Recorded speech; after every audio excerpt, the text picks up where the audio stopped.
Now, when I was in Aqsa, I met a brother there who knew me from online, and he said, look, I need to introduce you to a group, but you cannot take any pictures. You have to be on the low, don't come with anybody, just yourself in Masjid al-Aqsa. And I said, who are these? He said, we are giving da'wah to some of the Yahud, but we're doing it not publicly. Because if you do it publicly, there's going to be huge trouble. So I said, there are actually converts here in this land? And he told me, this brother, we estimate at least 1,000 people have converted. We know around 300-400, and from those 300-400, we know that there are others. The majority of them are not saying anything to anybody. They come and learn what they need to and then go back to their daily lives. A few of them are public, and a few of them have had to flee from their families and homes and come and find shelter in Muslim lands. And they have heard about you, they want to meet you, and they would want to sit with us. Of course, my pleasure, my honor to meet with them. So after Salat al-Fajr, we prayed at the Masjid al-Aqsa. We went to one of the offices inside the complex, and we met like 5 or 6 of Israeli Jews who had converted to Islam. None of them had converted by one-on-one da'wah. None of them. Because that doesn't really happen. You know, in America, we have this freedom. You go in a booth and you give da'wah, you give pamphlets, you know, you knock on your neighbor's house, whatnot.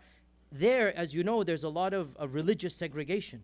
There's no public preaching per se, even though theoretically it's legal, but you know what's going to happen if they actually do this, right? So each one of them, they had been guided to Islam on their own, like just research and internet and buying pamphlets or doing this and that, and then they're contacting, you know, Muslim families, until finally there's a small group of brothers that they're giving da'wah in Hebrew, and so eventually they're all connected to this group.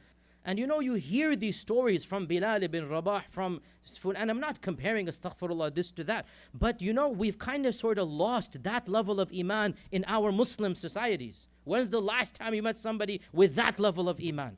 We've kind of lost that persecution iman. But to meet these people in the very land that we know is the land of Mahshar and the land of Ard al-Mubarak, to meet the people, and they said to me, their families don't just view them as converts, their families view them as traitors. They have left the society and they have nowhere to go. They're being taken care of by poor Muslims here and there, and they're giving up their society, their luxury, their life, and in this case, their children, for the sake of Allah subhanahu wa ta'ala. If that is not going to cause us to appreciate the blessings of Islam, then what will? Brothers and sisters, let us always remember that Allah subhanahu wa ta'ala gifted us this faith without us having to lift a finger. The majority of us were born into it, and even those who converted, yes, your struggles are more than ours, but look at the struggles of those brothers and sisters in that land. Remember, in the Quran we learn that when the people of Jannah enter Jannah, what will they say? What will they think of? They will say, as the Quran says, وَقَالُوا الْحَمْدُ لِلَّهِ الَّذِي هَدَانَا لِهَذَا وَمَا كُنَّا لِنَهْتَدِيَ لَوْلَا أَنْ هَدَانَ اللَّهُ. This is a Quranic dua from the people of Jannah.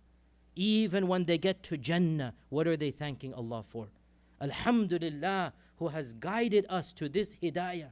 And we would never have been guided to this hidayah unless Allah subhanahu wa ta'ala had guided us to it. Alhamdulillah for the blessing of Islam. Alhamdulillah for the blessing of the Quran. Alhamdulillah for the blessing of being of the ummah of the Prophet sallallahu alayhi wa sallam. بارك الله لي وفي القرآن العظيم ونفعني وإياكم بما فيه من الآيات والذكر الحكيم. أقول ما تسمعون وأستغفر الله العظيم لي ولكم ولسائر المسلمين من كل ذنب فاستغفروه إنه هو الغفور الرحيم.